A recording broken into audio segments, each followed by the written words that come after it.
መሪዎች አገሪቱ አየር ክልል መንግስት የሚቆጣጠርበት አየር ክልል ውስጥ ሪስክ ወስደው ታንዛኒያ ድረስ ሄደዋል። ስለዚህ የሰላም ፍላጎት አላቸው ማለት ነው።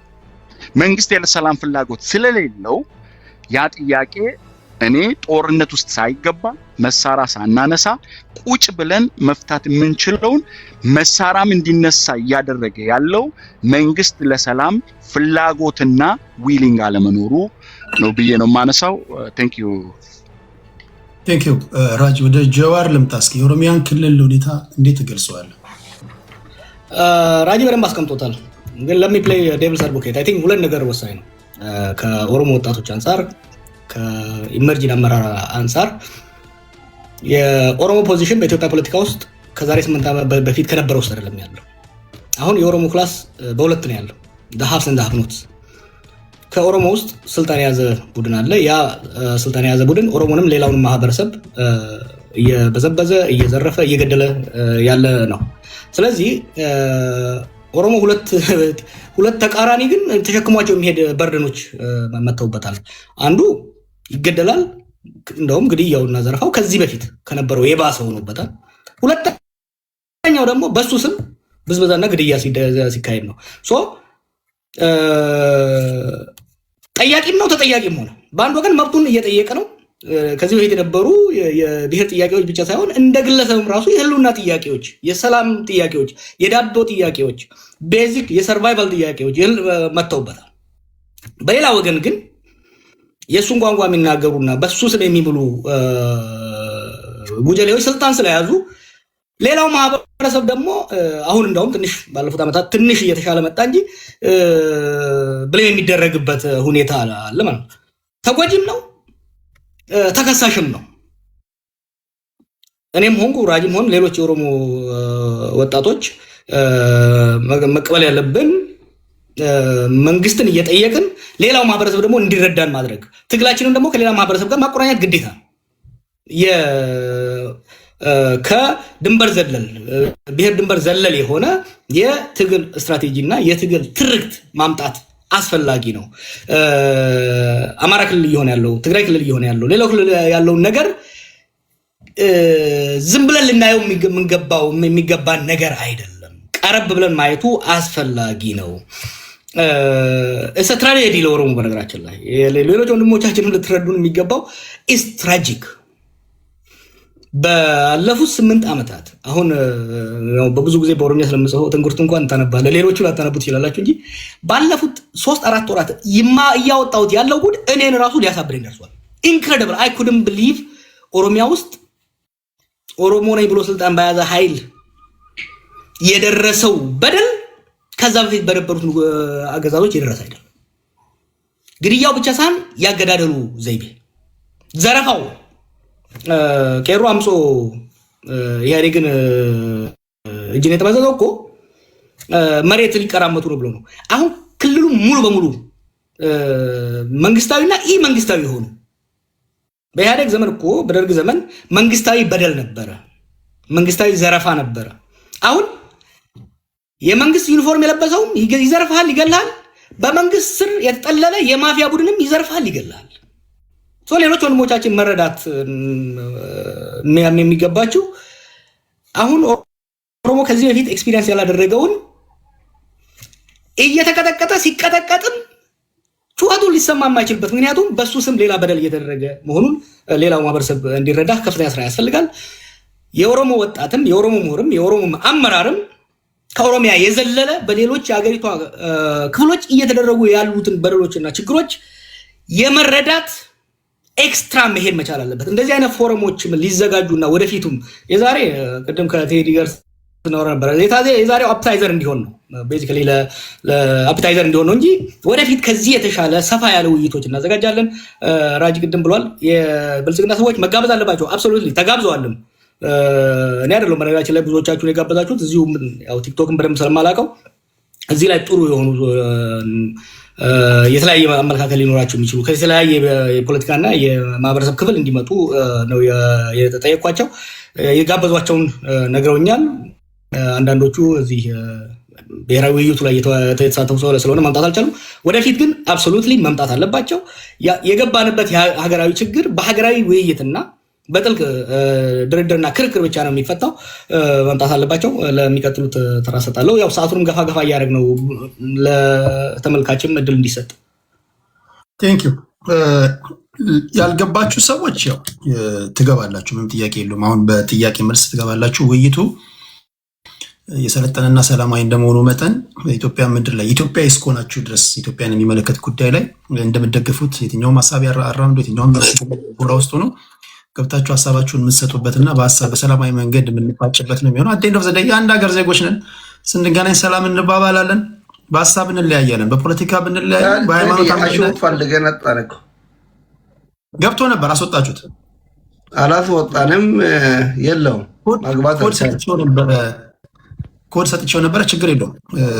እስከመጣ ስብሰባም ስላለው ምናልባት ሄዶ ሊሆን ይችላል። እሺ ምናልባት በሀገራዊ ጉዳይ ብቻ ነው ያቀረብኩትና ሌሎቹ በክልላቸው ያለው ሁኔታ አቅርበዋል እና ምናልባት እድል ከሰጠኝ በኋላ ላይ ወይም አሁን አይደለም ትግራይ ላይ ያለው ሁኔታ ለመግለጽ ችግር የለውም። እንደምንደበረ እድሉን ስላገኙ ሌሎቹ ትግራይ ክልል ውስጥ ያለውን ነገር መናገር ግድ ነው። ትናገራለህ፣ ችግር የለውም። ከዛ እንደመንደርደሪያም እንዲሆንላቸው በተቻለ መጠን ለመንግስት ፌርነስ ብዬ ማነሳቸው ጥያቄዎች ይኖራሉ። እነሱን ትሄዱበታላችሁ። ያን አድርጋለሁ። መጨረሻ ላይ የብሔራዊ ምክክር ኮሚሽን እዚህ ያዘጋጀ ያለውን ውይይት አሸናፊ ገብታል።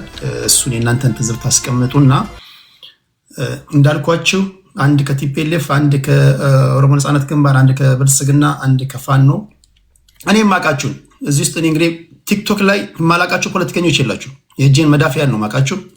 አንድ አስገባችኋለሁ። ስለምትናገሩት ንግግር በቂ ግንዛቤ፣ ጨዋነት፣ ስነምግባር ያላችሁን ጠንቅቄ ስለማቅ ትገባላችሁ፣ ጥያቄ ትጠይቃላችሁ። 3 ወይ 4 ደቂቃ አስጣችኋለሁ። ይሄ የሚቀጥል ነው፣ የመጨረሻ አይደለም። አይንገላጭ የሆነ ውይይት እናደርጋለን። ትገቡና ጥያቄ ትጠይቃላችሁ፣ ከዛ ትወርዳላችሁ፣ እነሱ ይመልሳሉ። ለጀዋር ከሆነ ለጀዋር፣ ላሉላ ከሆነ ላሉላ፣ እዚሁ ስላሉት ማለት ነው። መጀመሪያ መሐመድን እና ያልተናገሩ ሰዎችን ለነሱ እድል ልስጥና እንደ መንደርደሪያ አሸናፊ ስብሰባ ስላለው ወደ አንተ ከመጣቴ በፊት ለአሸናፊ ስለሚቸኩል ለሱ እድል ልስጠውና ወደ አንተ መጣለሁ። አሸናፊ በስንት መከራ ነው ያስገባንህ። እንኳን ደህና መጣ። እስኪ የኢትዮጵያን የአሁናዊ ሁኔታ አንተ እንዴት ነው የምትገመገመው? እስኪ 9 ደቂቃ አለ፣ ንገረን የሚሰማ ከሆነ። ሚዩት ነህ፣ አንሚዩት አድርገው።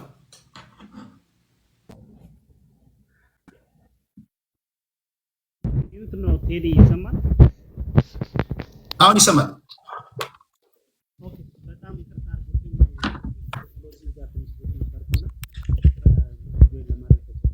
ድምጽ ታፍኗል።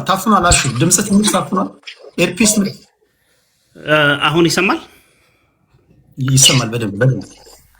ኦኬ ታንክ ዩ ቬሪ ማች። በጣም አመሰግናለሁ ስለዚህ እድል። ይሄ የቲክቶክ ውይይት እጅግ በጣም ጠቃሚ ነው። በጣም በርካታ ኃይሎች እዚህ ጋር አሉ። የኛን ከኛ ውይይት ብዙ ትምህርትና ብዙ ለሀገር የሚጠቅም ሀሳብ ሊያገኙ የሚችሉ። ስለዚህ ጀዋርም ቴዲም ይህን መድረክ ስለፈጠራችሁ ከልቤ አመሰግናቸዋለሁ። ሌሎችም ጓደኞቼ ሰላም እላቸዋለሁ። እንግዲህ በጣም በሰፊው ነበረ በጉጉት ስጠብቅ የነበረው፣ ግን በቴክኖሎጂ ምክንያት አሁን መጥቻለሁ። ዛስ ፋይን። ጥቂት ነገሮችን ሀሳቤን ልግለጽ። ምናልባት ሰዓት ከገፋው ቴዲ ልትይዘኝ ትችላለህ። እኔ የኢትዮጵያ አጠቃላይ ሁኔታ አሁን በሚገባ ኢንፈሳይዝ የማድረግ ጉዳይ ላይ ነው። ብዙዎቻችን አሁን ኮንቴምፖራሪ ኢሹዎች እናውቃቸዋለን፣ እንረዳለን። ግን ምን ያህል ኢንፈሳይዝ እንሰጣለን፣ ምን ያህል ዋጋና ትኩረት እንሰጣለን የሚለውን ነገር ላይ በደንብ ግልጽ ብንሆን መልካም ይመስለኛል።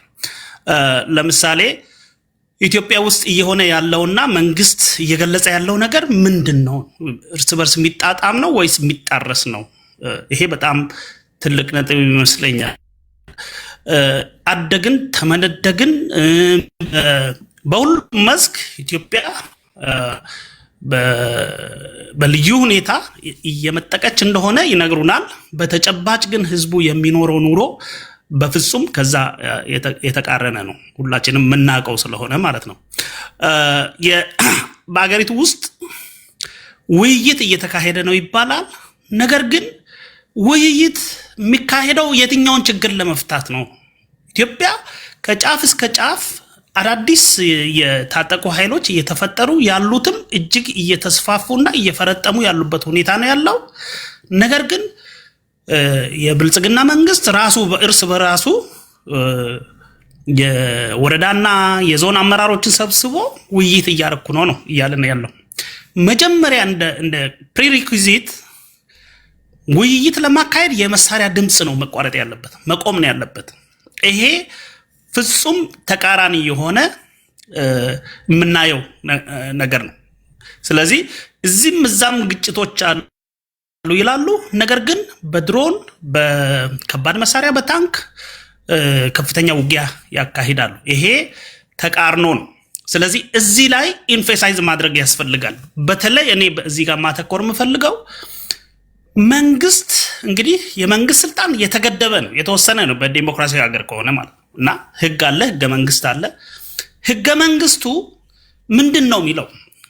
መንግስት በመደበኛ ስርዓት ህግ ማስከበር ካልቻለ አስቸኳይ ጊዜ አዋጅ ያውጃል። በዛ አስቸኳይ ጊዜ አዋጅ ነገሮችን ኮንትሮል ለማድረግ ጊዜ ይሰጠዋል። ስለዚህ በኢትዮጵያ ህግ የመጀመሪያውን 6 ወር ኦፕሬሽን መስራት ይችላል። አስቸኳይ ጊዜ አዋጅ አውጆ ኦኬ 6 ወር በዛ 6 ወር ያንን ኮንትሮል አድርጎ ወደ መደበኛ ሁኔታ መቀየር ካልቻለ ምንድነው የሚያደርገው? ሌላ ተጨማሪ 4 ወር ማራዘም ይችላል ይላል። ይህ ህግ ነው። በአማራ ክልልም በኦሮሚያ ክልል እየተካሄዱ ያሉ ጦርነቶች ለአመታት ናቸው። ስለዚህ አጌንስት ሎው ኦፍ ዘ ላንድ ማለት ነው። ከኢትዮጵያ ህግ ለመንግስት ከሚሰጠው ስልጣን በላይ ነው። መንግስት ኤክሰሲቭ የሆነ ፓወር እየተጠቀመ ነው። አንድ ሁለተኛ፣ አመራር እየሰጡ ዜጎችን የሚገሉ ሰዎች ተጠያቂ መሆን አለባቸው። ተጠያቂዎች ናቸው። ለምን? ባልተሰጠ ህግ ነው ሰውን ጦርነት እያካሄዱ ያሉት። ባልተሰጠ ህግ ነው። በቃ አስቸኳይ ጊዜ አዋጅ አለ ብሎ በዛ ጊዜ ውስጥ ጦርነት ቢያካሂዱ እንኳን ሳምሃው የተወሰነ ተቀባይነት አለው። ነገር ግን ምንም ህግ ሳይኖር ነው ጦርነት እያካሄዱ ያሉት ማለት ነው። አስቸኳይ ጊዜ አዋጁም ኤክስፓየር አድርጎ ዲተሪዮሬት እያደረገ እየሰፋ ነው የመጣው። አሁንም ውይይት የሚባለው ነገር የትኛውን ችግር ነው የሚፈታው? ነው የትግራይን ችግር ይፈታል? የኦሮሚያን ችግር ይፈታል? የአማራ ክልልን ችግር ይፈታል? ስለዚህ ለምንድን ነው የሀገር ሪሶርስ ዝም ብሎ በከንቱ የሚባክ ነው? ውድቅ ነው። ይሄንን በርካታ የፖለቲካ ኃይሎች እንግዲህ በኤሊትና በፖለቲካ ኃይሎች ነው የአንድ ሀገር የፖለቲካ ሁኔታዎች የሚወሰኑት እንጂ መሬት ላይ ባሉ ከቀበሌና ከወረዳ በሚመጡ ሰዎች አይደለም። በምሁራን በከፍተኛ የፖለቲካ ተሳትፎ ባላቸው ሰዎች ነው እንጂ በታችኛው መዋቅር ላይ ካሉ ሰዎች መጥቶ የሀገርን ችግር እፈታለሁ ብሎ 4000 ሰብስቦ ውይይት ማድረግ ይሄ ፍጹም ተቀባይነት የለ። ይሄን ዲናውንስ ማድረግ አለብን። ተገቢ እንዳልሆነ ተቀባይነት እንደሌለው ይሄንን ስናደርግ ምንድነው መንግስት ኢሊጂሜት ይሆናል። ሌጂቲሜት አይደለም፣ የህዝብ ተቀባይነት የለውም ነው። የህዝብ ተቀባይነት የሌለው መንግስት ውሳኔዎችን ማሳለፍ አይችልም። ህዝብን በሚመለከቱ አገርን በሚመለከቱ ትልልቅ ጉዳዮች ላይ ትልልቅ ውሳኔዎችን ማሳለፍ አይችልም በአሰራር ከሆነ። ነገር ግን በተጨባጭ የብልጽግና መንግስት ፋብሪኬት ያደርጋል ራሱ ችግሮችን ከኮንፍሊክት ውስጥ ከአንድ ኮንፍሊክት ወደ ሌላ ከአንድ ግጭት ወደ ሌላ እየሄደ አገሪቱን ወደ ተራዘመ ማለቂያ የሌለው ቀውስ ውስጥ ነው የከተታት። አሁንም ከዛ የመውጣት ተስፋ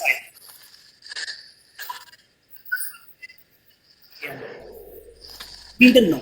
በተቻለ መጠን በሁሉም አካባቢ እቺ አሁን የመጨረሻ የመፍጨርጨሪያው ይሄ የብሔራዊ ምክክር በሚለው ሰበብ አሁን ቅርብ ጊዜ የሚሰሙ መረጃዎች ምንድን ነው? ቶታሊ ከነሱ አቅም በላይ ሆኖ እነዚህ ምክክር የውሸት የተደራጁም ኮሚሽነሮች ቶታሊ ቴክ ኦቨር አድርጓል። ብልጽግና የፈለገውን ነገር ለማስወሰን ኦልሬዲ ተዘጋጅቷል። ኦኬ ህገ መንግስት ለማሻሻል ፍላጎት እንዳለው በግልጽ ተናግሯል። ነገር ግን ህገ መንግስት እንዴት እንደሚሻሻል ህገ መንግስቱ ራሱ ላይ አለ። በምን ፕሮሲጀር? ይሄንን ሚስጥር የኢትዮጵያ ህዝብ ማወቅ አለበት። የትግራይ ህዝብ በምክር ቤቱ በ2/3 ድምፅ ካልወሰነ መቀየር አይችልም። በአሰራር ማለት ነው። ሁሉም ክልሎች በምክር ቤታቸው በዚህ ያህል ድምፅ አብላጫ ድምፅ ካልወሰኑ በስተቀር ህገ መንግስት ማሻሻል አይችልም ነው የሚለው።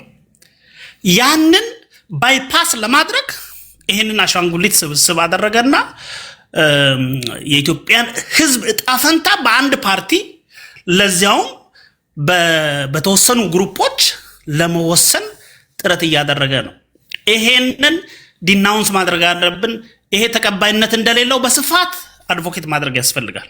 ስለዚህ ሰዓቴ ላሳጥርና በተቻለ መጠን መንግስት እያደረጋቸው ያለው ከምርጫም ጋር በተያያዘ አሁን ምርጫ በኢትዮጵያ ውስጥ ተካሂዷልና ህዝብ ዘንድ ተቀባይነት ያለው መንግስት አለ ብሎ ለመውሰድ ያስቸግራል። ለዚህ ነው መፍትሄው ሁሉ አቀፍ የሆነ ሁሉም የኢትዮጵያ ያገባኛል የሚሉ አካላት እውነተኛ ውይይት አድርጎ እቺን ሀገር የመታደግ መንገድ ውስጥ ካልገቡ በስተቀር ይሄ ቀውስ እየባሰ ይሄዳል። ሁላችንም ኃላፊነት አለብን። ቲክቶክም ላይ ይሄንን ውይይት በተደጋጋሚ በስፋት ማካሄድ ይጠቅማል ብዬ አስባለሁ። ስለተሰጠኝ እድል እጅግ እጅግ ከልቤ አመሰግናለሁ። ሰላም። ታንኪዩ ቴዲ። ታንኪዩ አሽኬን እናመሰግናለን። ጀዋር የምትለው ነገር ካለ ለአንተ ልምጣ፣ ካልሆነ ወደ መሐመድ እና ወደ ተወሰኑ ሰዎች እና ጠቅላላ አድርጌ ወደ አንተ እመጣለሁ። አይ ቲንክ ሰዓት ለመቆጠብ ወደ መሐመድ እና ወደ ጥያቄና መልስ ወደ ጥያቄዎች በደንብ። እሺ ወደ መሐመድ፣ ከዛ የመጨረሻ አንድ ዙር እንድትሄዱበት የምክክር ኮሚሽኑንም አጠቃላይ ነባራዊ ሁኔታውን አንስቼ መንደርደሪያ ሀሳብ ሰጣችሁና እናንተ ትሄዱበታላችሁ። ሚዩት ያላደረገ ሰው ሙይ ይሰማል? ይሰማል ቴዲ። ሰላም ብያለሁ ሁላችሁንም። አብዛኞቻችሁን ጋር እንተዋወቃለን። ኦቨርኦል በኢትዮጵያ ሁኔታ ላይ ያሉ ጉዳዮችን ነው እንደ አጀንዳ የተሰጠን። ከዛ ጋር ተያይዞ ላለፉት 8 ዓመታት ያየናቸው በተለይ ቴዲ ፕላትፎርም ላይ በተደጋጋሚ ስንወያይባቸው የነበርንባቸው ችግሮች አሉ። እነዛ ችግሮች እንግዲህ መነሻቸው መልቲፋሴትድ የሆነ ፕሮብለም እንደሆነ እናውቃለን። ከሂስቶሪካል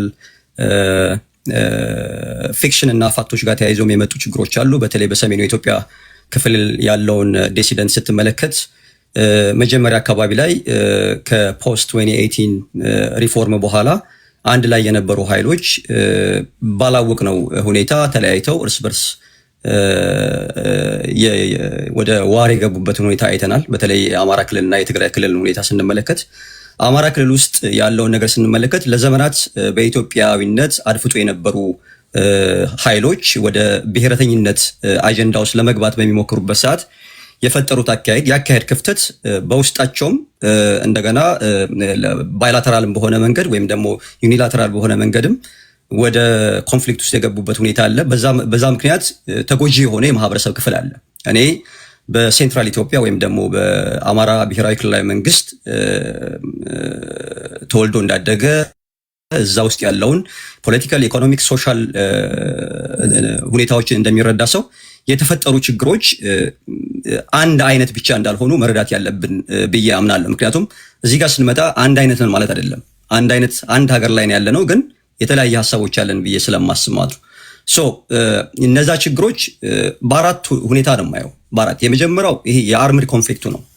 የአርምድ ኮንፍሊክቱ የለየለት አርምድ ኮንፍሊክት አይደለም ያለው። በተለይ አማራ ክልል ላይ ያለውን ሁኔታ ስትመለከተው አንድ ወጥ የሆነ ኃይል የሌለበት በጣም በየቦታው የተበጣጠሰ ስትረግል ያለበት፣ ያ ስትረግል ሲፈልግ ቨርቲካል ከመንግስት ጋር የሚሆን ሲፈልግ ደግሞ ሆሪዞንታል ከህዝብ ጋር የሚሆንበት ሁኔታ እንዳለ ዊዝን ሶሳይቲ ራሱ የተፈጠሩ ችግሮችን አይተናል። አሁን የሚነሱ ከትምህርት ጋር ከማህበራዊ ተቋማት ጋር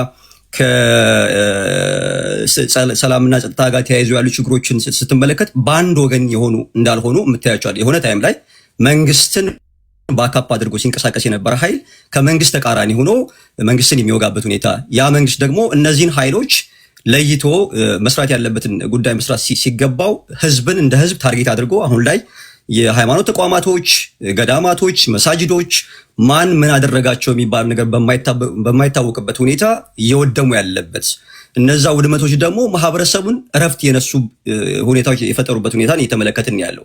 ቅድምም ስታነሳው ነበረ። ለምሳሌ የትግራይ እና የአማራ ክልል ላይ ያለውን ኮንፍሊክት ከፕሪቶሪያ ጋር እንዳይገናኝ የሚፈልጉ ሰዎች አሉ። ፕሪቶሪያ ሜን ኢሹ ለእኔ ማለት ነው። ከፕሪቶሪያ በፊት የነበረው ሀገርን ማዳን በሚል ዘመቻ ውስጥ ተሳትፎ የነበሩ ኃይሎች ፖስት ፕሪቶሪያ ተገለናል በሚል ወይም ደግሞ እኛን ኢንክሉሲቭ ያልሆኑ ዲያሎጎች ናቸው። እኔ አምንበታለሁ። ያን ቅድም ጀዋርም ሲያነሳው ነበረ። እኔና እዚህ ውስጥ ያለን ሰዎች በጋራ ለፈጠርናቸው ችግሮች እኔ እናንተ ብቻ ተለይተን ሌሎችን አግለን የምንሄድ ከሆነ ችግር እንደሚፈጥር አውቃለሁ። ነገር ግን ያንን ህዝቡ ራሱ በአግባቡ እንዲረዳው ተደርጓል ብዬ አላምንም። አማራ ክልል ውስጥ ማለት ነው። አማራ ክልል ውስጥ ሪፕሬዘንቴሽን የጎደለው የፖለቲካል ዲስኮርስ የሚካሄድበት ነው።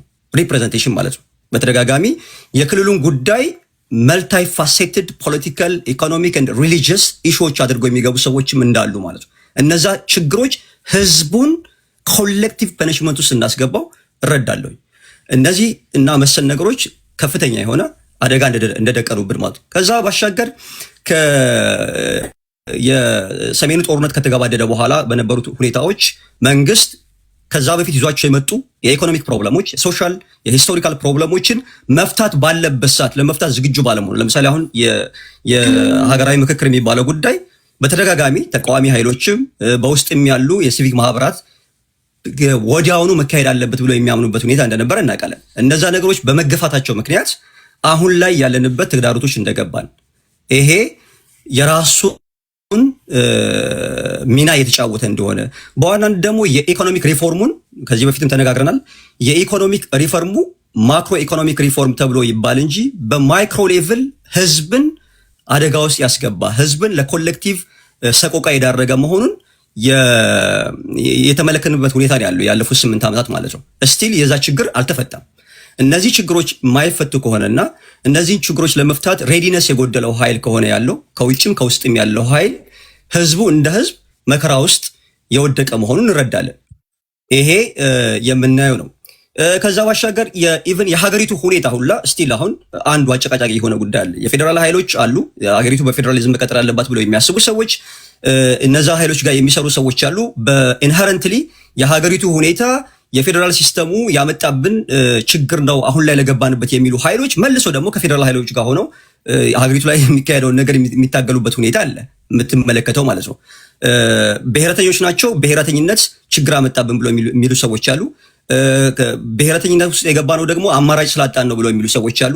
በዋናነት እነዚህ ኃይሎች ሚናቸውን ባለመለየታቸውና ላለፉት 8 ዓመታት አሁን እንዳውም ለውጦች እየመጡ ነው የሚታየኝ። ይሄ ሆሪዞንታሊ ከሌሎች ብሔሮች ጋር ያሉትን ችግሮች እየተቀረፉ የመጡበት ሁኔታ ነው ያለው። ለምሳሌ በትግራይና በአማራ ክልል መካከል ያለው ችግር እኔ ሁልጊዜ የሚያሳስበኝ ጉዳይ ነው። ሜን ፕሮብለም ነው ብዬ ስለማስብ ኮንቴስትድ የሆኑ ኤሪያዎች አሉ። አሉላና ትንግርቱ፣ አሉላ እንደ ትግራዋይነቱ፣ ትንግርቱ አማራ ነኝ ብሎ ነው የሚያምነው። እንደ አማራነቱ በጎናቸው የሚያስቀምጣቸው ጉዳይ እኔን ይጎዳኛል ብዬ አስባለሁ። እዛ ቦታ ላይ ተወልዶ እንዳደገ የዛ ክልል ነዋሪ እንደሆነ፣ ምክንያቱም የክልሉ የስርዓት አወቃቀር ከቴሪቶሪያል ባሻገር ሂስቶሪካል ፊክሽን እና ፋክቶችን ይዞ የመጣ ስለሆነ ማለት ነው።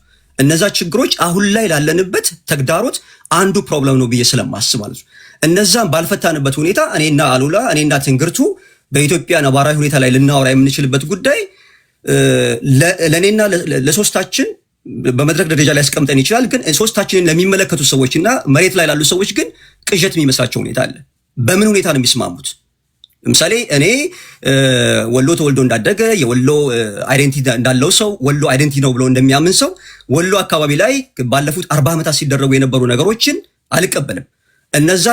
ለነዛ ችግሮች ፕሮብለሙ ማን ነው ብዬ ሳስብ አሁን ላይ ተገፍተናል ብሎ የሚሉ ኃይሎችም ዋናዎቹ ናቸው ብዬ ስለማስብ ማለት ነው። እነዚህን ነገሮች መፍታት ማንችል ከሆነ የሀገሪቱ ችግር ይቀረፋል ብዬ አላስብም። ያንን ደግሞ በዋናነት ከፍተኛ አደጋ እየጋረጠበት ያለው የስርዓቱን እየመራው ያለው የብልጽግና መንግስት ነው። የብልጽግና መንግስት ውል የለየለት ስራ እየሰራ ነው ብዬ አላምንም። ውል የለየለት ስራ የማይሰራ መንግስት ባለበት ውስጥ ሆሪዞንታል ያሉ ፕሮብለሞች ይፈታሉ ብዬ ስለማላስብ ሀገሪቱ ሁሉን አካታች የሆነ ሰላማዊነቱን የጠበቀ ምክክሮች፣ ንግግሮች ያስፈልጋቸዋል ብዬ አምናለሁ። አሁን የሚደረጉ ነገሮች አሉ፣ ቅድም እንዳነሳው እነዛ ነገሮች ግን ሪፕሬዘንቴሽን ጉለት አለባቸው ብሎ ከሚያምኑት ነኝ። ሂደቱ ጥሩ ነው፣ ሂደቱን እኔ አላጣጥልም። ምክንያቱም እኔ በማይል ርቀት ላይ ያለው ሰው ነኝ። መሬት ላይ ያለውን ነገር የሚወያዩ ሰዎች ናቸው በደንብ አንቲሲፔት የሚያደርጉት። የሚወጡ መረጃዎችን ስንመለከት ግን ለዘመናት ስንጨቃጨቅባቸው የነበሩ ጉዳዮች እንደ ሀሳብ ተነስተዋል። አሁን ትልቁ ችግር እኔ ካላወራሁት፣ እኔ ካልተናገርኩት መፍትሄ አይመጣበትም የምንል ሰዎች ልንኖር እንችላለን። አይ ያ መፍትሄ ያን ጉዳይ ተመልክተን በዛ ላይ መጨመር አለብን ብለው የሚያስቡ ሰዎችን እኔ ችግር የለብኝም እና ከዛ አንጻር መታየት አለበት። የደገመብኝ ነው። እነዚህና መሰል ነገሮችን ለመፍታት የምንሄድ ከሆነ ምናልባት ወደፊት ሀገር ይኖራል ብዬ አስባለሁ ለማለት ነው። አመሰግናለሁኝ ቴዲ። ቴንክ ዩ መሐመድ። ሚት ያላደረገ ነው ሚት። ኦኬ የብልጽግና ደጋፊዎች ትገባላችሁ። አስቀድሜ እንደነገርኳችሁ ሁላችሁም ለምክንያት እንዳትመቹ አድርገን ነው ምንተዋችሁ እዚህ ጋር ማለት እኔ አልገባሁም ሀሳብ አልሰጠውም እንዳትሉ። ይሄ ይቀጥላል፣ የመጨረሻ አይደለም። እንደ መንደርደሪያ እንዲሆን እኔ ጥያቄ ላንሳና ከዛ ጀዋር መሐመድ ጠቅላላ አድርጎ ሄድበትና እናንተ ትሄዱበታላችሁ። ከዛ ምንድነው ማደርገው ለገዢው ፓርቲ ለብልጽግና ደጋፊዎች እድል ሰጣችኋለሁ፣ ማቃችኋላችሁ፣ ትገባላችሁ። ሪኩዌስት ልካችሁ ጠብቁ፣ አትደውሉልኝ። እኔ ጋር ስትደውሉ በሌላኛው ስልኬ ካልሆነ ወይም ደግሞ በምታውቁ ስልክ ስትደውሉ ይቆራረጥብኛል እና ሪኩዌስት ልካችሁ ብቻ ጠብቁ። ሌሎቻችሁ ታፕታፕ አድርጉ። ከቲፒኤልኤፍ ልጀምር። አሉላ ጀዋር ትሄድበታለህ። ከዛ አሉላ አንድ ላይ የትግራይ ነባራዊ ሁኔታ ጠቅላላ አድርገህ ትሄዳለህ። በዋነኛነት ለቲፒኤልኤፍ፣ ለኦነግ፣ ለፋኖ እንዲሁም ደግሞ ለጽምዶ ለሚባለው ጠቅላላ አድርጌ ጥያቄ ላቅርብና ጀዋር ሰፋ አድርገህ ትሄድበታለህ። ከዛ ወደ እነሱ ወርዳለሁ። ቲፒኤልኤፍ ምንድን ነው የሚፈልገው? አንዳንድ ከቲፒኤልኤፍ በተቃራኒ ያሉ ኃይሎች ቲፒኤልኤፍ የሚፈልገው በአጭሩ ወደዚህ ወደዛ ማለት አያስፈልግም፣ 4 ኪሎ መግባት ይፈልጋል ይላሉ። ይህንን ደብረጽዮን ገብረ ሚካኤል ተናግሮታል። ጌታቸው ረዳ በትግራይ ፖለቲካ ታሪክ የተሻለ የሚባል መንገድ አሳይቶ እያለ የጌታቸውን ስራ አንዱ አደረጉ። በተለይ የተቃዋሚ ፓርቲዎች ገብተው ስልጣን እንዲይዙ ሀሳብ ነፃነት እንዲሸራሸር ሙከራ አድርጎ ነበር የሚሉ ወገኖች አሉ። የትግራይን ህዝብ እንደ ሆስቴጅ ይዞ አሁንም የህልውና አደጋ አለብህ በሚል ወደ 4 ኪሎ ለማምጣት የሚያደርጉትን ጥርጊያ እያመቻቹ ነው እንጂ የትግራይ ህዝብ ቲፒኤልኤፍ እንደሚለው በዛ ነባሪያ ሁኔታ ውስጥ አይደለም። ችግር ውስጥም ከሆነ ቲፒኤልኤፎች ራሳቸው የፈጠሩት ናቸው የሚሉ ወገኖች አሉ። ከኤርትራ ጋር ለምሳሌ የተጣመረበት ጉዳይ የኤርትራ መንግስት ከኢትዮጵያ መንግስት ጋር የተጣላበት ዋነኛ ምክንያት የፕሪቶሪያ ስምምነት ነው። ፕሪቶሪያ ላይ እኛ ሳንወከል ለምን ተፈራረማችሁ የሚል ቅሬታ እንዳላቸው ይታወቃል። የሻዕቢያ ደጋፊዎች የፕሪቶሪያ ስምምነት የሰሜኑን ጦርነት ነው ያስቆመው። የሰሜኑን ጦርነት በመቆሙ የተቆጣው የሻዕቢያ መንግስት ነው። ቲፒኤልኤፍ ሲሆን ይህንን ማስቀጠል ሲገባው ይሄ በመሆኑ ከተቆጣው ኃይል ጋር ጥምረት ፈጥሯል። በሰሜኑም ጦርነት እንደነበረው እንደምታስታውሱት ወደ 4 ኪሎ እየመጣን ነው፣ ሌሎቻችሁ ነፍሳችሁን አድኑ፣ ወዴትም ማምለጫ የላችሁም የሚሉ ንግሮችን ከደብረጽዮን የሰማንበት ሁኔታ አለ። በአንተ እይታ የቲፒኤልኤፍ አጠቃላይ ምንድነው ፍላጎቱ? ሁለተኛ ለጽምዶ ደጋፊዎች ካላችሁ እንድትነኩልኝ የምፈልገው ለጀዋር ነው። ይህንንም የጽምዶ ጉዳይ በፌዴራል መንግስቱም በተቃዋሚዎቹም ሶሻል ሚዲያ ላይ በስፋት የሚነገር ጉዳይ ነው። ጽምዶንስ እንዴት ነው የምታዩት? የአንዳቸው የመታገያ አጀንዳ ከአንዳቸው ጋር የሰማይና የምድር ልዩነት አለ። ቲፒኤልኤፍ የፋኖ ኃይሎችን ወራሪ ነው የሚላቸው። ወራሪዎች የያዙብንን ኃይል ለማስለቀቅ እየመጣን ነው ይላሉ። ገብረ እግዚአብሔር የስፖክስ ፐርሰን ናቸው። ይህንን ቃል በቃል ተናግረዋል። በፋኖና በቲፒኤልኤፎች የመታገያ አጀንዳ መካከል ልዩነት አለ። ማርቲን ፕሎት በቅርቡ እንደነገረን እነዚህ 4 ኃይሎች ሱዳን ላይ ተገናኝተው እንደመከሩ ነግሮናል። የጽምዶስ ጉዳይ የገባችሁ ነገር አለ? ይህ ሊሆን የሚችል ነገር ነው? የፌዴራል መንግስቱ ያነሳዋል፣ እነሱ ያነሱታል። በኦሮሚያ ክልል ላይ ፈጠን እያልኩኝ ነው፣ ለሰዓታችሁ የቸኩልኩኝ ነው ጥያቄ የማቀርበው። በኦሮሚያ ክልል ላይ በተደጋጋሚ የሚነሱ ጥያቄዎች አሉ። ለምሳሌ ኦነግ ሲመሰረት እንደ መታገያ አጀንዳ አድርጎ የተነሳባቸው 3 ጉዳዮች ናቸው እኔ እስከሚገባኝ። በዚህ ጉዳይ ላይ ከራጁ ጋር እንስማማለን፣ አንከራከርም። ራስን በራስ የማስተዳደር ጉዳይ አለ፣ የቋንቋ ጉዳይ አለ፣ የአዲስ አበባ ጉዳይ አለ። አሁን ባለው መንግስት እነዚህ ጥያቄዎች ከሞላ ጎደል ተመልሰዋል። አሁን ኦነግ የሚታገልበት አጀንዳ ምንድን ነው የሚሉ ወገኖች አሉ። ለዚህ ምን ትላላችሁ? ሰፋ ለህዝብ ስላለ ላልሰማችሁ ለሰማችሁም ድጋሚ ነው ይሄን ለራጁ ማነሳለት። በቋንቋ ጉዳይ ላይ ቀደም ሲል እንኳን በወጣው እንትን ላይ ሰምታችሁ ከሆነ በኦሮምኛ ቋንቋ የመንጃ ፈቃድ እንዲሰጥ የስራ ቋንቋ እንዲሆን 5 የፌዴራል ቋንቋዎች እንዲሆኑ ተመርጦ ወደ ተግባራ ለመግባት በሂደት ላይ ነው ያለውና ምን ኦሮሚያ ክልል ላይ ምን የሚያስነሳ ጥያቄ አለ?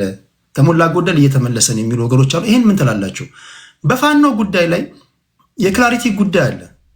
ብዙ አይነት ሀሳቦች ናቸው የሚንሸራሸሩት እና የትኛውን ይዘህ የትኛውን መጣል እንዳለብህ አታውቅም። ሁለተኛ የመታገያ ቋንቋ አማርኛ በመሆኑ ሁሉም ኢንፊልትሬት አድርጎ ለመግባት ኢዚ ነው አማራ ፖለቲካ ውስጥና ትንግርቱ የአማራን ትግል እንዴት ነው የምታየው? ይሄን ካልኩኝ በኋላ ጀዋር ጠቅላላ አድርገህ እነዚህ ያነሳዋቸውን ትሄድባታለህ። እናንተ ስማችሁን የጠራው ጥያቄ የወረወርኩላችሁ እናንተ እንደ የሚመቻችሁ ምላሽ ትሰጣላችሁ። አብይ አህመድ ወደ ስልጣን ከመጣ በኋላ ቀጥታ ወደ ጦርነት ነው የገባው። አብይ ላይዋጋ ወይም ደግሞ ብልጽግና ላይዋጋ የሚችልበት መንገድ ነበር። አንዳንዶች ጠቅላይ ሚኒስትር ወደ ስልጣን ሲመጡ ይሄ ጦርነት ሊመጣ እንደሚችል አስቀድመው የገመቱ አሉ። በሌላ አባባል በግልጽ ለመናገር ያህል አብይ አህመድ ኃይለማርያም ደሳለኝ ይሆናል ተብሎ የተጠበቀ ሰው ነው። ኃይለማርያም ደሳለኝ ስላልሆነላቸው እንደተጠበቀ ወደ ጦርነት ገብቷል። አብይ አህመድ ከቲፒኤልኤፍ ጋር ላይዋጋ ወይም ደግሞ ጦርነቱ ውስጥ ላይገባ የሚችልበት መንገድ የለም። ይዋጋ ነበር። ጦርነቱ ኢንቪተብል ነው የሚሉ አሉና ይህን ሰብሰብ አድርጋችሁ ትሄዳላችሁ። አይ ቲንክ ጥያቄ ገብቷቸዋል። ከሰዓት ጋር የተሽቀዳደምኩ ስለሆነ ይህን ጥያቄ ያነሳሁት። ጀዋር ነው ሰፊውን ደቂቃ ወስደ ባነሳውላቸው ጉዳዮች ላይ አንተ ትሄዳለህ። ከዛ ምንድነው የምናደርገው? እንዳልኩት ለገዢው ፓርቲ ሰዎች እድል ሰጣችኋለሁ። ትገባላችሁ፣ ጥያቄ ትጠይቃላችሁ። ፕሊስ ከገባችሁ በኋላ አይደለም ጥያቄ የምትጽፉት፣ ከመግባታችሁ በፊት ጥያቄያችሁን ጽፋችሁ ፈጠን ፈጠን እያላችሁ ለጀዋር ከሆነ ለጀዋር እዚህ ላይ ላሉት ጥያቄ ታቀርቡና እነሱ ይመልሳሉ። መጨረሻ ላይ የምክክር ኮሚሽን እያዘጋጀ ያለውን የምክክር ሂደት እንዴት ትገመግሙታላችሁ የሚለውን ጉዳይ ከነሱ ሀሳብ እንሰማና ምናጠቃለል ይሆናል ማለት ነው። ጀዋር ያነሷቸውን ጥያቄዎች እስኪ ሂድባቸው በሰፊው።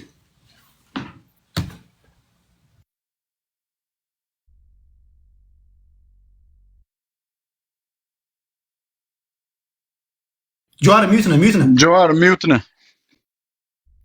እሺ እያልኩ የነበረው ምንድን ነው የትግራይ ጉዳይ ስንጀምር አማራም ኦሮሚያም ያለው ነገር ልጅ ሆኜ እኔ የፍየል እረኛ ነበርኩና ፍየል ስታስራት በገመድ አትቀመጥም፣ ትዞራለች እንጨቱን። ውስብስብ ይሆንና ከዛ ጫፉ ይጠፋብሃል፣ ልትፈታው የማትችልበት ደረጃው ሲገባል። እና የኢትዮጵያ ችግር አሁን የትግራይም ከዚህ ጋር የተያያዘው ህወሓት ከ91 ጀምሮ ስልጣን ላይ የነበረ ኃይል ነው። በትግል ስልጣን እንዲለቅ ተደረገ። ለፈርስት ስቴፕ would have been reintegration ከነበረው የበላይነት ግን ዝቅ ብሎ የሚሄድበትን ሁኔታ መፍጠር ያስፈልግ ነበረ። ይሄ ምን ያስፈልጋል? ድርድር ያስፈልግ ነበረ። አንድ ስልጣን በበላይነት የያዘ ኃይል ኢንሴኪዩሪቲ ይሰማዋል። ኢንሴኪዩሪቲ ማለት እንደ ግለሰብም በስልጣን ላይ በነበሩበት ወቅት ለተደረገ ስህተቶች፣ ለተደረጉ ጥፋቶች በቀል ሊመጣብኝ ይችላል ወይ የሚል ፍራቻ፣ ሌጂቲሜት የሆነ ፍራቻ አላቸው። እንደ ፖለቲካል ኮሚኒቲ፣ እንደ ፖለቲካ ማህበረሰብ ደግሞ ከጎና ጎን ያሉ ቁርሾች ስላሉ ልገለል ልጠቃ እችላለሁ ወይ የሚል ወደ ኤክስቴንሽን ኢንሴኪዩሪቲ፣ ኮሌክቲቭ ኤክስቴንሽን ኢንሴኪዩሪቲ የሚያደርስ ስሜቶች ገና ከመጀመሪያው የተጀመሩ ነበር። ትዝ ካላችሁ ያኔ እኔም አሉላ የምንከራከር ነበር። የነበረን ግን የጋራ አቋም ምን ነበር? የትግራይ ልሂቃን ወደ መቀሌ መውጣታቸው ወይም ደግሞ መገፋታቸውም ሆነ መርጠውም ቢወጡ መነሻው እዛ ጋር ነው። ማዕከሉን ከስልጣን መልቀቅ አንድ ነገር ሆኖ ግን ተገፍተው ወደ ሆም ሪጅን ሲገቡ ሴግሪጌሽን ተፈጠረ፣ ጋፕ ተፈጠረ፣ ንፋስ ገባው ማለት ነው። ቅድም እንዳልከው የኢትዮጵያ ችግር መነሻና መጨረሻ አብይ አይደለም፣ ግን የሀገሪቷን በትረ ስልጣን ቁንጮ እንደመሆኑ የሽግግሩን የመምራት ኃላፊነት የያዘው እሱ እንደመሆኑ አብዛኛውን ድርሻ በሱና በቲፒኤልኤፍ መካከል 100 ሜትር ርቀት ካለ 70 ሜትር መሄድ የነበረበት እሱ ነበር፣ ወደ ሪኢንቴግሬት ለማድረግ ሪአሹራንስ ለመስጠት። ከዛ ይልቅ ነገሮችን የሚያባብስ ከኤርትራ ጋር የነበረው ጉዳይ የመጣው በሚዲያ በማህበራዊ ሚዲያ የመጣው ትርክት ወንጀል ሰርተው ህዝቡ መደበቂያ ለሚያደርጉትም የህዝባቸው ዕጣ ፈንታ ለሚያሰጋቸው አንድ ላይ ሆነው ወደ ጦርነት እንድንገባ አደረገ። ፕሪቶሪያ ወቅት ደግሞ ከፕሪቶሪያ በፊት ለምሳሌ አንዱ ትልቁ ችግር መፍታት ሊፈታበት የሚችለው የኢህአዴግ መድረክ ነበር። የኢህአዴግ መድረክ ዲሞክራሲያዊም ባይሆን ዲሞክራሲያዊ በሆነ መልኩ የኤሊት ባርጌን የሊቃን ባርጌን የሚደረግበት የስልጣንና የሀብት ክፍያ ድርድሮችና ክፍያዎች የሚደረጉበት ኤሊት ማኔጅመንት ፖለቲካል ማኔጅመንት የሚደረግበት መድረክ ነበር። ያ የፈረሰበት ሂደት አንደኛ ማፍረሱ አስፈላጊ አልነበረም፣ ሪፎርም ነበር መደረግ የነበረበት። የፈረሰበት መንገድ ዲሞክራሲያዊ ስራ ስላልነበረን፣ ዲሞክራሲያዊ ስራ ቢኖር ድርድርና የስልጣንና የሀብት ክፍፍል በፓርላማ በሀውስ ኦፍ ፌዴሬሽን ይካሄድ ነበር። ኢህአዴግ ዲሞክራሲያዊ ስራ ባለመሆኑ ዲሞክራሲያዊ በሆነ መልኩ በፓርቲ ነበር ውሳኔዎች የሚወሰኑት። ያ ፓርቲ ሲፈርስ የመደራደሪያ የመከራከሪያ የመነጋገሪያ መድረኩ አጣ ነው። ጦርነት ገባ። በጦርነት 2 ዓመት ከተጨፋጨፈን በኋላ እድል አገኘንና ፕሪቶሪያ ላይ ተኩስ ማቆም ቻለ። የፕሪቶሪያ ስምምነት ግን ወደ ጦርነት ያስገቡንን ምክንያቶች የፈታ አልነበረም። ወደ ጦርነት የገባ ነው በወልቃይትና ጠገዴ በዌስተርን ትግራይ ጉዳይ አይደለም። ፈንዳሜንታሊ በፖለቲካ ስልጣን አንድ፣ ሁለተኛ የትግራይ እንዲሁም ህወሓት በመጪዋ ኢትዮጵያ ውስጥ ምን አይነት ቦታ ይኑራት የሚለው ጥያቄ ነው ወደ ግጭት ይፈጠራል። ወደ ግጭት ያስገባን በአብይና እሱ ስልጣን ያዘው ኃይል ወደ መቀሌ ሄደው ህወሓት እንደ መሪነት ግን ከኋላቸው ያለው ኮንስቲትዩንሲም የወደፊት ግንኙነቱ የስልጣንና የሀብት ክፍፍል የሴኩሪቲ ጉዳይ እንዴት ይሁን የሚለው ነው ወደ ጦርነት ያስገባን። ከጦርነት ፕሪቶሪያ ላይ ግን አደራዳሪዎቻችንም ወይ አልገባቸውም ወይ ሸረኞች ነበሩ። ነገሮችን ከስር መሰረቱ የመፍታት ፍላጎት አላሳዩ። ይሄን ምለው ቀጥታ ተሳታፊ የነበርኩ ሲያደራድሩ የነበሩትም ተደራዳሪ የነበሩትም ሰዎች ሰማቃቸው የፖለቲካ ኢሾችን ወደ ጦርነት ያስገቡን መንስኤዎችን ወደ ጎን ያገለለ ነበር። ናይሮቢ 1 እና ናይሮቢ 2 ላይ ሞር ጦርነቱን እንዴት እናቆምና ከዛ ለያ ጦርነት እንዴት እንዘጋጅ ውስጥ የተገባው። ከዚህ በፊት ወደ ጦርነት ያስገቡን ችግሮች ቅድም ያልኳቸው የፖለቲካዊ ማህበራዊ ጉዳዮች የሴኩሪቲ እና የስልጣን ጉዳዮች ተደራድሮ የወደፊቷ ኢትዮጵያ ውስጥ የትግራይ ቦታና የትግራይ ሊቃን ቦታ ምን ይሁን የሚለውን ከመደራደር ይልቅ ከመነጋገር ይልቅ አብይና በአዲስ የታረቁት የህወሓት ኃይሎች እንዴት ተስማምተን ኤርትራን እንውጋ ነበረ። ምን ዋሻቸው ነገር አልነበረም። አወዘራ ናይሮቢ ታው አይሆንም። አዙሪት ውስጥ ነው የምትከቱን። ሪሜምበር 2018 ኢሳያስና አብይ እንደዛ ሲያስጨፍሩን ይሄን ነገር ጸረ ህወሓት አላያንስ አታድርጉት። ይሄን እድል ተጠቅመን በኤርትራና በኢትዮጵያ መካከል የሰከነ በድርድርና በተቋማዊ መሰረት ያለው ስምምነት ላይ እንድረስ። አዲስ አበባና አስመራ መቀሌን ዘለው ሊጨባበጡ አይችሉም። it's a matter of geography, it's a matter of history ብዬ ስከራከር ነበር። የዛ ጊዜ ሁለቱም ማድመጥ አልፈለጉም። ሲሚላርሊ ናይሮቢም ላይ ሀሌላ ከለም ላይ የተሞከረው አካሄድ አንድ ጦርነት ወደ ትግራይ ጦርነት ያስገባንን ችግር ከመፍታት ይልቅ ሌላ ጦርነት የሚደረግ ነው። ሰዎች አንድ ነገር እንሻወድ። ይሄ ኤርትራ፣ ኢትዮጵያ፣ ትግራይ፣ ኦሮሞ ምናምን ነው ነገር ክፍሎችን ቢኖሩ ደግሞ ብዙ ሚስጥር የለንም። we are one community። በተለይ ደግሞ በሶሳይቲ ደረጃ ካየኸው we are one community። ብዙ ሚስጥር አይኖርም። በአስመራና በአዲስ አበባ መካከል፣ በመቀሌና በአስመራ መካከል እኔ ሄጄ ላሉላ ሹክ ብለው አሉላ መጥቶ ለቶላ ለገብረየስ የማይልበት ብዙ ምድር የለም። I know this from experience። ናይሮቢ ላይ የተደረገው ውይይት አስመራ ወዲያ ነው የደረሰው። the same thing። ከዛ በፊትም አዲስ አበባ ላይ ጅማ ላይ ኢሳያስና አብይ ሲያደርጉ የነበረው መቀሌ ሲደርስ ነበር። ምን ፈጠረ? ይሄ ጥርጣሬዎችን እያባባሰ ሄደ እና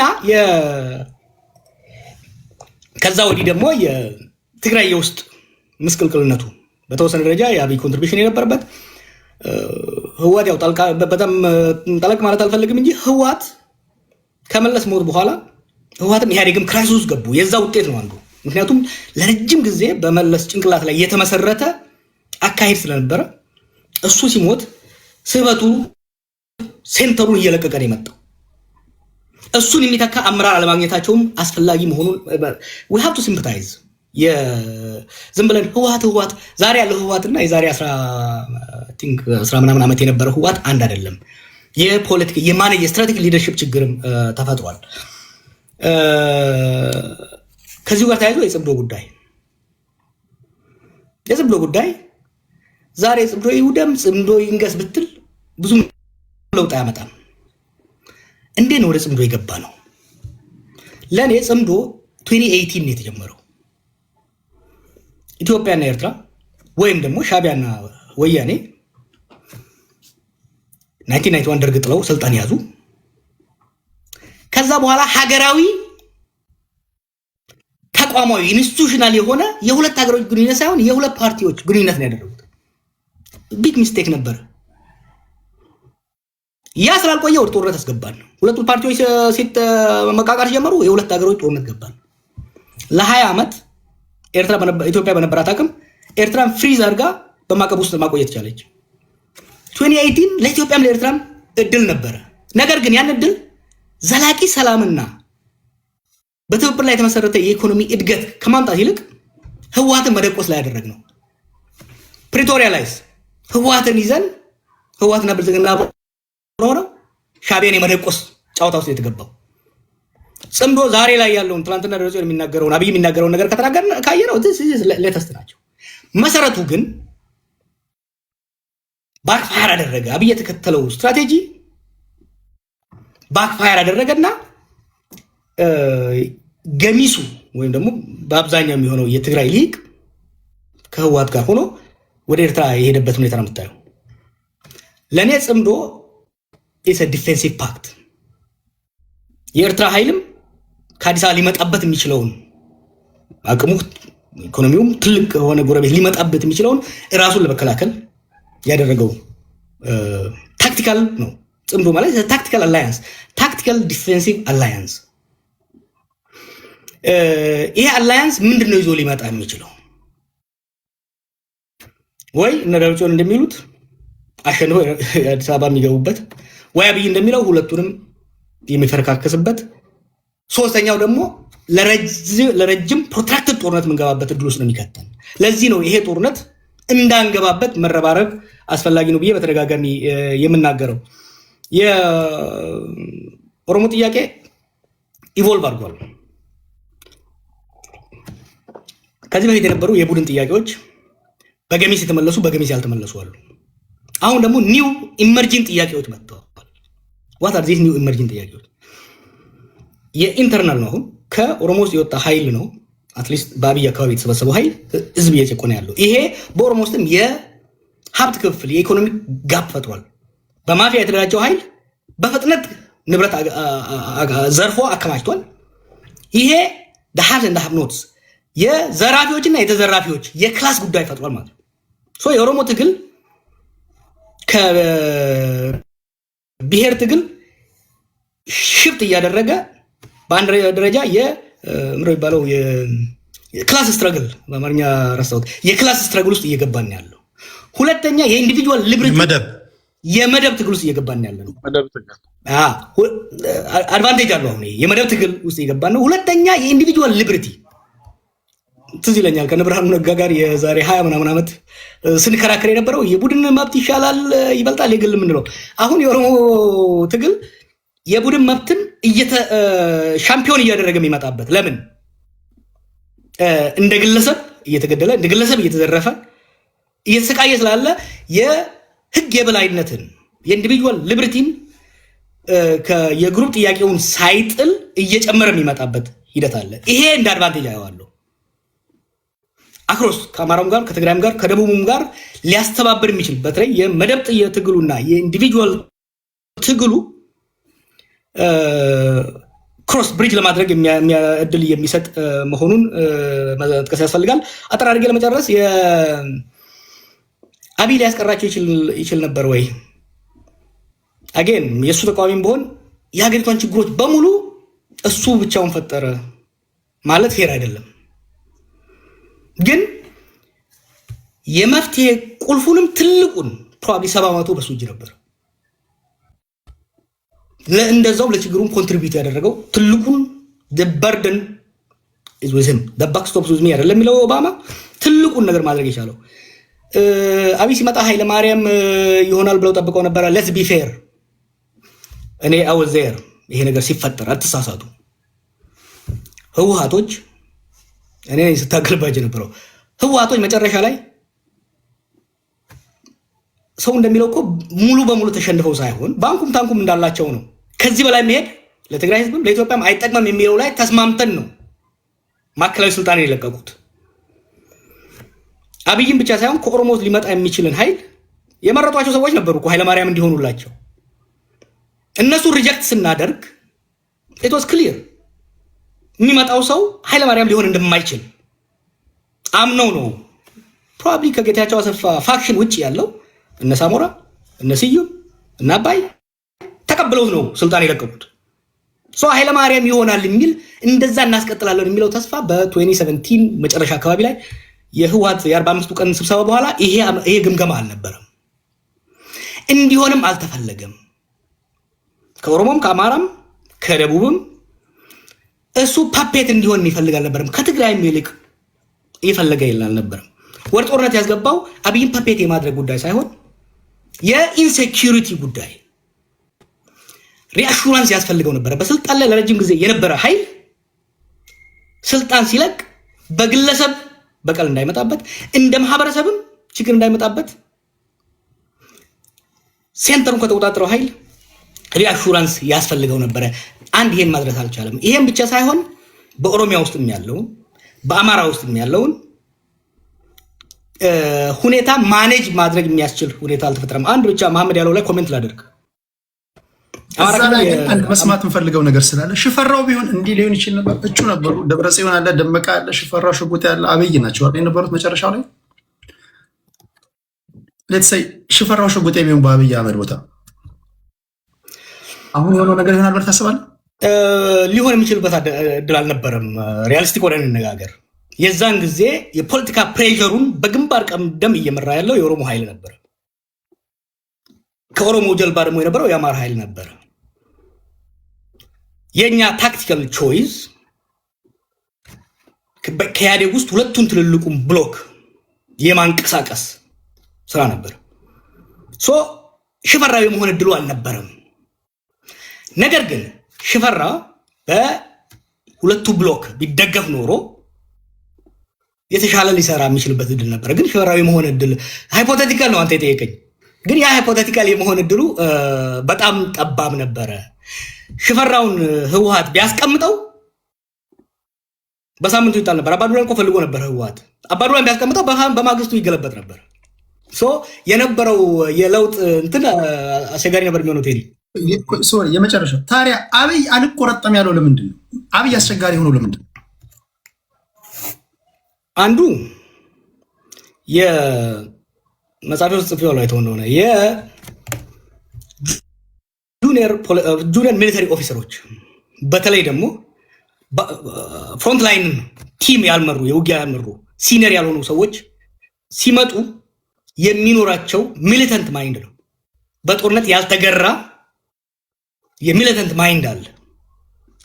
ገና ተዝጋለ ተቃውሞው ነበር። ያስቀመጥኳቸው ክራይቴሪያዎች ነበሩ። የሱ ፐርሰናሊቲ፣ የልምድ እጥረት እና የነበረው አምቢሽን ኦቶሪቴሪያን የሆነ ሃይሊ ሴንትራላይዝድ የሆነ ቤዚካሊ የኢህአዴግን የአንድ ፓርቲ አገዛዝ አውራ ፓርቲ አገዛዝ በአውራ ግለሰብ አገዛዝ ነው መተካት የፈለገው። 2018 ላይ ግን በታሪክ እየተጫኑት ሂስቶሪካል ፎርስስ የምንላቸው 9 ነገሮች አሉ። እነዛ ተደራብረው 9ኙም የተሟሉበት ሂስቶሪካል ፎርስ የምንለው የዩዝ በልጅ የወጣቶች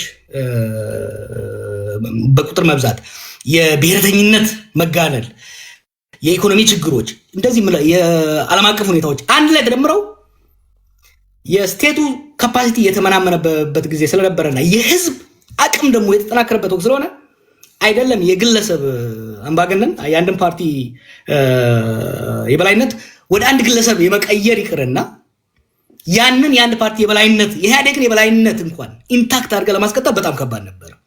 ያን ስትሞክረው ሁለት ኃይሎች ተጋጩ ማለት ነው። የአብይ አምቢሽን የፖለቲካ ኃይሎቹ አምቢሽን ሲጋጭ ወደ ዲሞክራሲ መሻገር ማቃተን ጠንካራ አምባገነን ስርዓት መገንባት አቃተንና አኖክራሲ የምንለው ዲሞክራሲያዊም ያልሆነ አምባገነናዊም ያልሆነ ዲሞክራሲያዊ ሆኖ የህዝብ ቁብልነት የሌለው አምባገነናዊ ሆኖ የስቴት የበላይነት ያለው ኃይል መፍጠር አቃተንና የፓወር ሴንተሮች አሁን ቅድም መሐመድ አንስቶታል። አሁን አማራ ክልል ውስጥ የተለያዩ የፓወር ሴንተሮች አሉ። ኦሮሚያ ውስጥ የተለያዩ ፓወር ሴንተሮች አሉ። የስቴቱ ካፓሲቲ የስርዓቱ ካፓሲቲ የሀገር መንግስቱ ካፓሲቲ ተከፋፈለ እና ያ ነው ችግር የፈጠረው።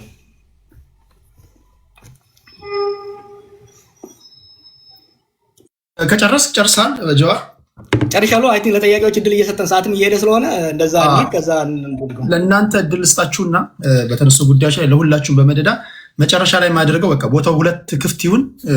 ከገዢው ፓርቲ ሰዎች ከተቃዋሚም የተወሰናችሁ ሰዎች ጥያቄና መልስ ነው የምናደርገው። ምጥን ያለ ጥያቄ ታቀርባላችሁ። ለሌላ ጊዜ ቀጠሮ ይዘን እንሰናበታለን። ወደ አሉላ ልምጣ። አሉላ እሺ